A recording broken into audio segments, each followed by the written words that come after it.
Здравствуйте, в эфире очередной выпуск тележурнала о футболе на БСТ. Наш девиз «Футбольный клуб Уфа. Даешь премьер-лигу». И вот основные тезисы сегодняшней программы. Здесь будет город-сад. Вот идеальное место для строительства современного футбольного поля с естественной травой. Уфа обрела спортивную базу. Универсальный солдат. Право, лево, защитник, без разницы. Рассказывает Александр Василенко. Футбольные шутки. Что такое футбол? Мы продолжаем КВН. Воспоминания о садовике. Это не футбол, это регби. Возродим стерлитамакский футбол. Второй раз в истории отечественного футбола сборная второго по значимости российского дивизиона сыграла товарищеский матч против сборной итальянской серии «Б». В нем приняли участие сразу 3 представителя футбольного клуба «Уфа». Как и в прошлом году, было там определенное голосование. Провели и, в принципе, тренеры, и руководители клубов. Помогли нам формировать сборную. Потом не все смогли еще приехать, но сложностей не было. В принципе, команда, те, кто смог, кто захотел, все здесь. И по первой тренировке видно, что те ребята, которые хотят и подготовиться и достойно сыграть там. А в формировании проблем не испытывали. Наставник сборной ФНЛ решил использовать клубные связки с первых минут игры в Кротоне. По 3 футболиста в стартовом составе представляли столичные торпеды и футбольный клуб Уфа. В итоге наш вратарь Евгений Кобызев провел на поле все 90 минут и не дал усомниться в своей высокой квалификации. Нападающий Виталий Галыш был заменен в перерыве на Руслана Болова из Нальчика. А полузащитник Никита Маляров, отличавшийся агрессивностью и активностью у ворот Якобучи, уступил свое место Евгению Матрахову из Петротреста на 66-й минуте. Встреча завершилась нулевой ничьей, а Шалимов проверил в деле всех имеющихся в заявке игроков, кроме голкипера Юрия Нестеренко из «Нефтехимика». Уфа продолжает обрастать составляющими клубной инфраструктуры. Вслед за обретением стадиона «Нефтяник», который сейчас находится на реконструкции, у клуба появилась собственная база. В ближайшей перспективе санаторий-профилакторий «Химик» явственно преобразится и распахнет свои двери перед нашими футболистами. Вот идеальное место для строительства современного футбольного поля с естественной травой. 100 на 60. Вот это будет тренировочное футбольное поле для команды мастеров, для 11 детских команд клуба и для, значит, других видов спорта, которые здесь будут восстанавливаться, оздоравливаться, олимпийские виды спорта и детско-юношеского спорта. Место для новой базы футбольного клуба Уфа было выбрано не случайно. Некогда популярный санаторий-профилакторий «Химик» вот уже который год в качестве базы отдыха не используется. Пока санаторий-профилакторий «Химик», будущая база футбольного клуба Уфа, находится в плачевном состоянии, иначе как заброшенной ее и не назовешь. У строителей впереди очень много работы. Но цель стоит того. Отдельную базу для футбольного клуба Уфа ждала более 50 лет. Работы впереди действительно много. Капитальный ремонт зданий – это лишь малая его часть. Необходимо полностью заменить все коммуникации. Что-то и вовсе придется делать с нуля.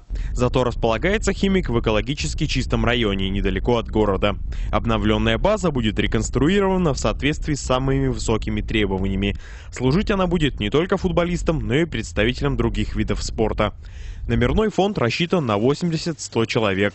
Кроме того, в распоряжении спортсменов будут сауна и бассейн, а также современный медицинский центр для восстановления после соревнований и тренировок. База не только будет принадлежать футбольному клубу Уфа, в перспективе она может приносить прибыль. Если он не говорит о больших деньгах, там огромных, которые могут там обеспечивать клуб полностью, например, там, который будет ставить себе задачи там играть в премьер-лиге, но какие-то деньги приносить довольно-таки приличного там статуса, это можно. Точные сроки завершения работ по реконструкции новой футбольной базы уфимцев пока никто не берется назвать. Первое, что необходимо сделать, это разработать и утвердить проект. В лучшем случае база будет готова в 2014 году, в те же сроки, что и стадион «Нефтяник». Универсальный футболист – незаменимая боевая единица в любой команде. Наш следующий герой способен сыграть на любом фланге, умеет качественно отрабатывать в обороне, а также подключаться к атакам. Итак, знакомьтесь, Александр Василенко. Александр Василенко – 26-летний универсал футбольного клуба Уфа. Способный сыграть на любом фланге не только в защите, но и в центре поля.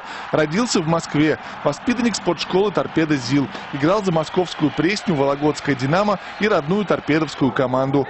Уфе с 2011 года. Начиная с 2005-го провел в первенствах страны на различном уровне 180 матчей, в которых забил 10 мячей. За 2 сезона выступлений в столице Башкортостана Василенко сыграл ровно 50 матчей в первенстве первенстве страны. Это третий показатель среди футболистов Уфы после Азамата Засеева и Евгения Кобызева. На счету Василенко 3 забитых за наш клуб мяча, влетевших в ворота Рубина-2, Дзержинского «Химика» и Ижевского «Зенита» в мае текущего года. Арбитры 12 раз выносили Василенко предупреждение. В прошлом сезоне по этому показателю он обошел всех партнеров по команде. К журналистам Александр относится с настороженностью, а интервью дает по большим праздникам. Для нашей программы он любезно сделал исключение. Начинал, сам я из Москвы, начинал в футбольной школе «Торпедо ЗИЛ». Меня привела туда мама. Так получилось, что папа хотел в «Динамо», он милиционер, хотел меня в «Динамо» записаться, но он был очень скромный у меня. И секцию не нашел. Мама взяла все в свои руки и записала меня в школу «Торпедо ЗИЛ». Это недалеко от там, где я живу, минут 10-15 на автобусе. Вот. Первый тренер Васильев Николай Викторович. Там я проиграл 8 лет. После этого год в Дубле. В Дубле немного не сложилось, смена тренера. Запомнилось футбольный клуб Преснен, потому что у меня была зарплата очень маленькая, меньше всего, и мы тренировались 3 раза в неделю, через день получается. Но в итоге она развалилась. Это было мне 18 лет, это был шок для меня, что команда футбольная вообще разваливается. Все знают, Андрей Антонасович работал у нас в Кончевске Зуфиле. Ему предложили возглавить хороший проект новый, развивающийся стремительно. Поэтому я нисколько не сомневался, сразу принял его предложение. Он сказал, что рассчитывает на меня. Хотя на тот момент у меня травма была. Я подписал контракт с Уфой, находясь в неигровом виде. Бегал только по кругу. Я начал тренироваться за неделю до чемпионата, сыграл на первую игру. Но он поверил как бы. Конечно, правозащитника. Вот год целый провел правозащитника. В этом году сыграл матч немного правозащитника. Игорь Владимирович решит меня, как, я так понял, как скоростного, выполняющий большой объем работы, хочет видеть меня правого полузащитника. Ну, мне, конечно, больше правого и левого защитника без разницы. На установке мне все говорят, подключайся, спокойно тебя страхуют, поэтому как бы я без проблем подключаюсь туда. И что Андрей Антонасович, что Игорь Владимирович как бы безболезненно говорят мне, подключайся. Не знаю, получается или нет, решать вам.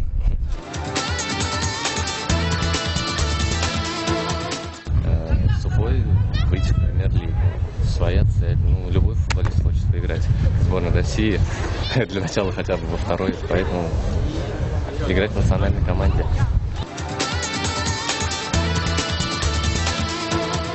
Серхио Рамос.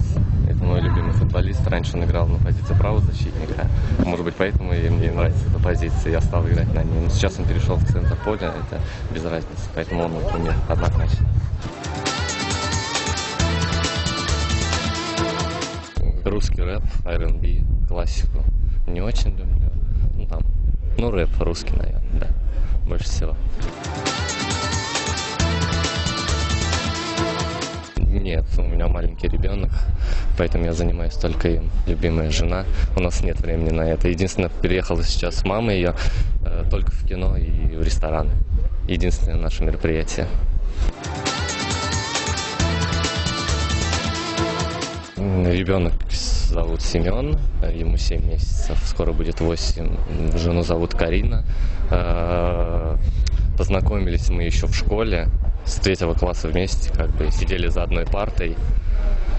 Потом после школы не общались лет 5. Так получилось, что в социальных сетях списались, встретились. Сейчас муж и жена. Все хорошо. Уфимским болельщикам только спасибо сказать огромное, что в том году нас поддерживали на выездах, что в этом году побольше народ собирается. И, конечно же, приятно, что в такую погоду они ходят, не забывают нас. Мы будем их только радовать. Теперь несколько поздравлений. Полку болельщиц футбольного клуба Уфа прибыло. Редакция нашей программы искренне поздравляет полузащитника Сергея Сычука с рождением дочери, которая получила красивое имя Алиса. Также мы поздравляем пресс-атташе футбольного клуба Уфа и идейного вдохновителя нашей программы Сергея Тыртышного с днем рождения. Всех благ! Самый популярный вид спорта на планете также имеет свою красную дату в календаре. В понедельник, 10 декабря, все мы будем праздновать Международный день футбола. В честь этого события клуб Уфа организует в спортивном зале спорткомплекса «Нефтяник» турнир по мини-футболу. В нем примут участие 4 коллектива. Сборная фанатов клуба, команда правительства республики, команда тренерско-административного штаба футбольного клуба Уфа и прошлогодние победители турнира – ветераны уфимского футбола. Стартовый свисток судьи прозвучит ровно в полдень.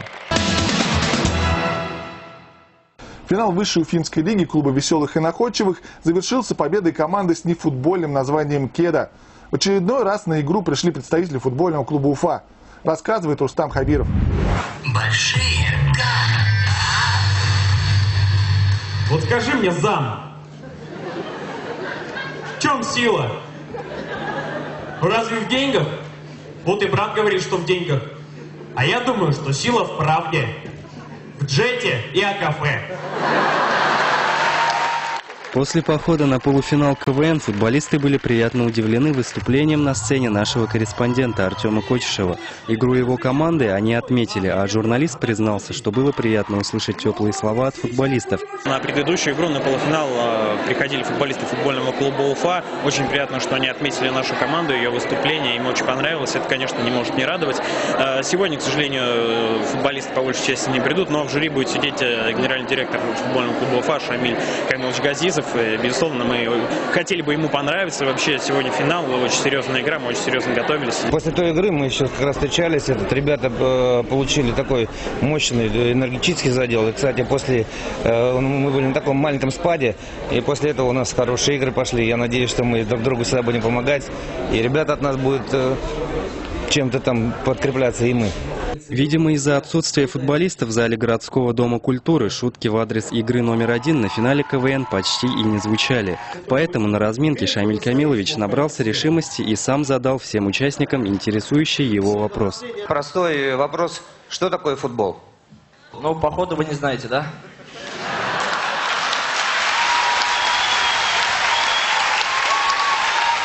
Шамиль Камилович, пожалуйста. Что такое футбол? Не знает об этом Аршавин, что в Лондоне где-то живет. Он с этим вопросом ложится, он с этим вопросом встает.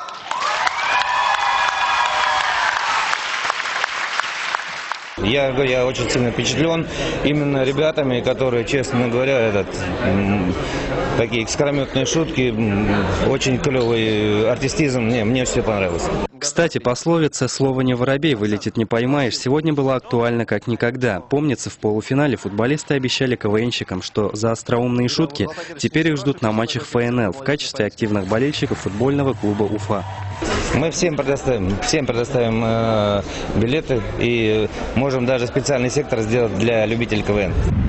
Женская команда «Агидель» завершила выступление в финале первенства страны среди коллективов первого дивизиона на 5-м месте. Наши девчонки, к сожалению, не смогли выйти в полуфинал, но на прощание обыграли команду «Мариэлочка» из Йошкар-Олы.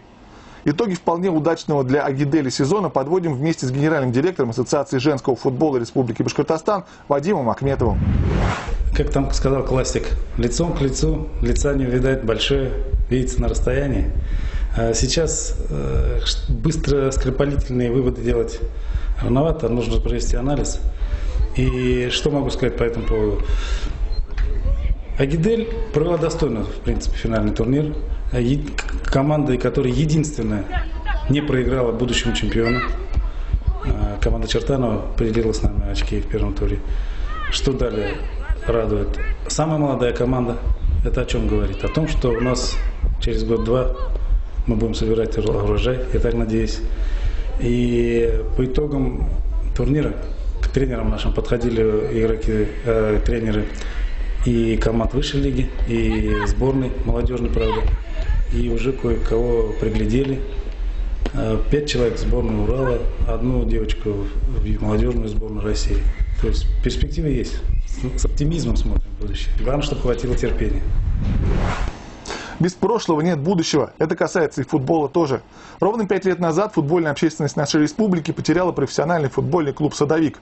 За 16 сезонов выступлений в первенстве страны команда провела 538 матчей. Были локальные успехи в Кубке России, было и знаменитое дело Звиада Джиладзе. 2 сезона «Садовик» провел в первом дивизионе, аналоги нынешнего первенства ФНЛ. Для начала давайте вспомним, как это было. Итак, ретро-сюжет.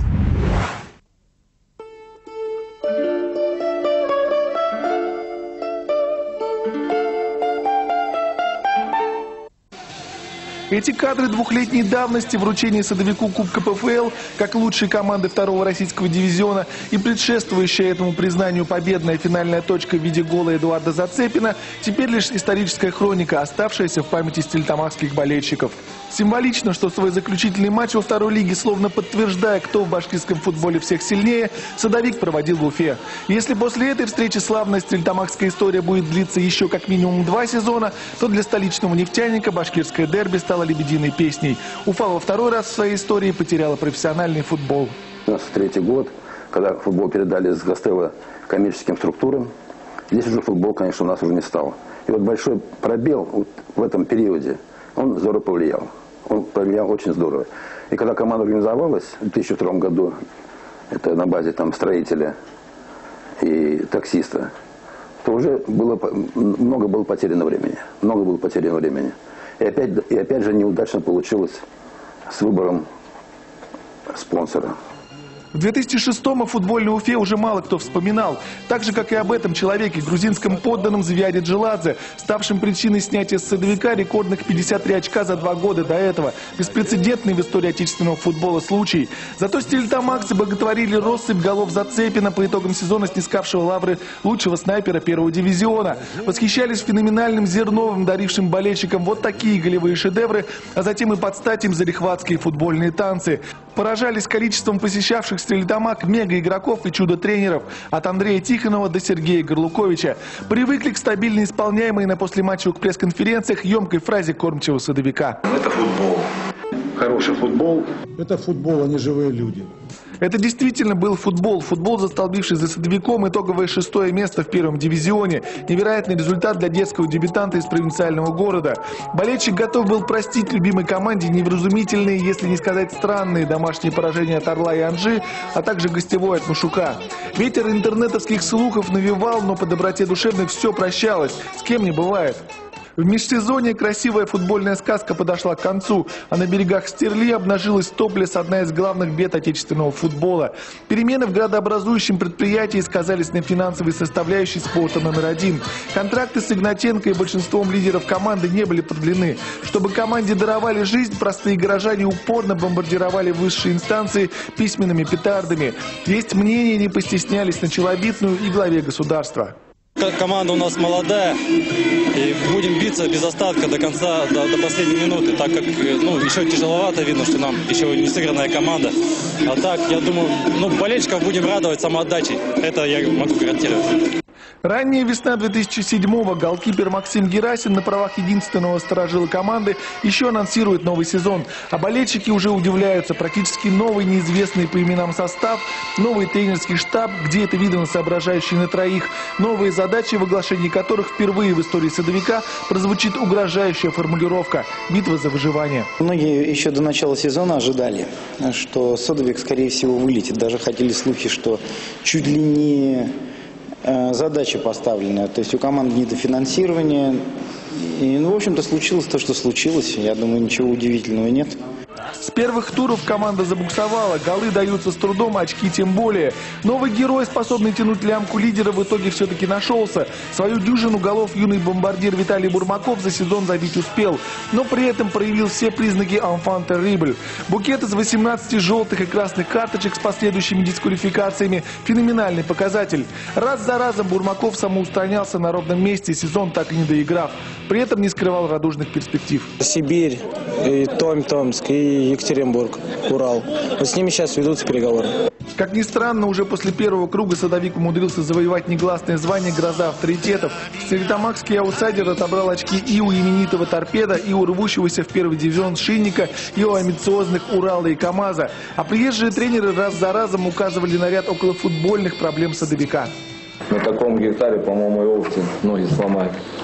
Поэтому здесь без комментариев. Спасибо. Это себя не уважать, на таком огороде. Это не футбол, это регби.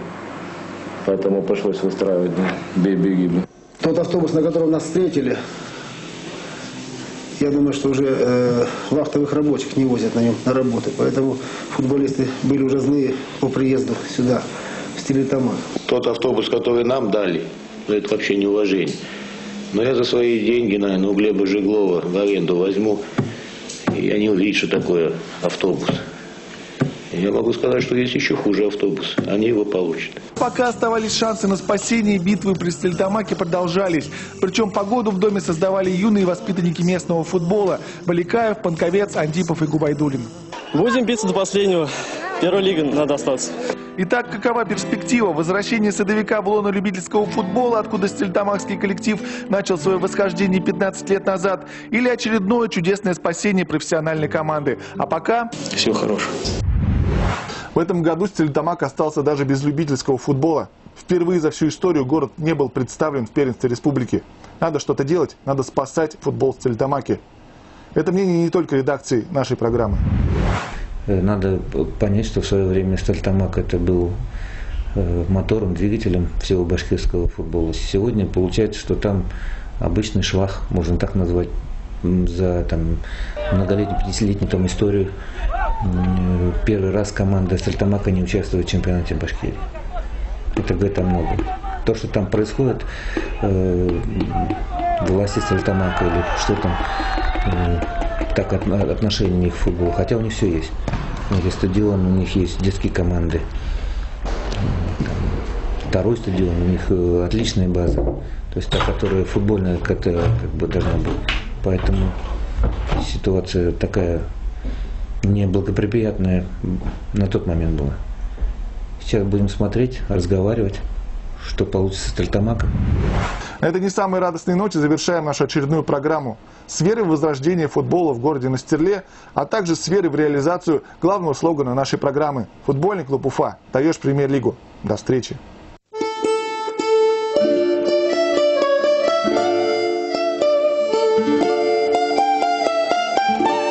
С нами память сидит устала, а в руке ее пламя свечи. Ты такой хороший была, посмотри на меня, не молчи. Крики чайки на белой стене, а кольцованы черной луной. Нарисуй что-нибудь на окне и шепни на прощание рекой.